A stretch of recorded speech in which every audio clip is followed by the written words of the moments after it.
Hello, Sammy. Are you ready for another new adventure? Yes, teacher, anytime! Today, we will spend a day at the zoo with the animals. Wow, I love animals! Let's go! When we are crossing the roads, we must always look out for the traffic lights. If the colour turns green, that is the only time we can cross. Also, make sure there are no moving cars on the road. Yes, teacher, road safety is the most important. I will take note. Also note that when the green lights are blinking, this meant that the traffic lights may be changing colours soon. So please wait there and do not rush across the road. Yes, teacher, thank you for the reminder. Now we have reached the zoo. Here's a map of each station where we can see the animals. I'm so excited. Let's go. First stop is the alligator habitat. Alligators are cold-blood reptiles. They prey on animals like fish, turtles, birds, and small mammals. They also lay eggs just like lizards. It looks scary. I'll better keep a safety distance. Look, it's the whole family of lion, the lioness and their baby lion cubs. Yes, the lion is also known as the king of the forest. Next up is the rhinoceros. They love to wallow in mud as the mud helps to cool them down and protects their skin from the sun and insects. They have thick skin too and a sharp horn. See, that's a camel with a hump. Yes, the one-hump camel are native to the Middle East and Northern Africa.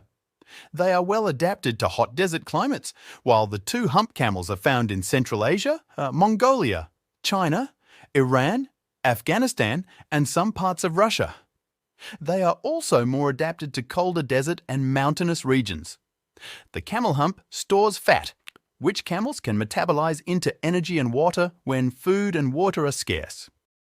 That's where the hump comes to play, which helps them survive in harsh desert conditions.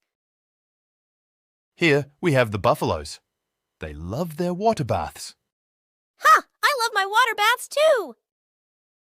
Here are the elephants with the long trunks! Elephants are herbivores and mainly feed on grasses, fruits and bark. They face losses in natural habitats and are poached for their ivory tusks. So we need to protect them. Wow, such beautiful birds! They are called the flamingos and typically live in shallow waters, feeding on small crustaceans and algae. This I know. It's the cute hippopotamus. Yes, they are also herbivores and feed primarily on grass. Look, there is a seal going into the water too. Seals typically feed on small fishes.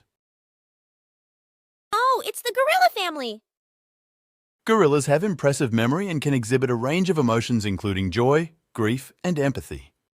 Wow, they are similar to humans in this nature.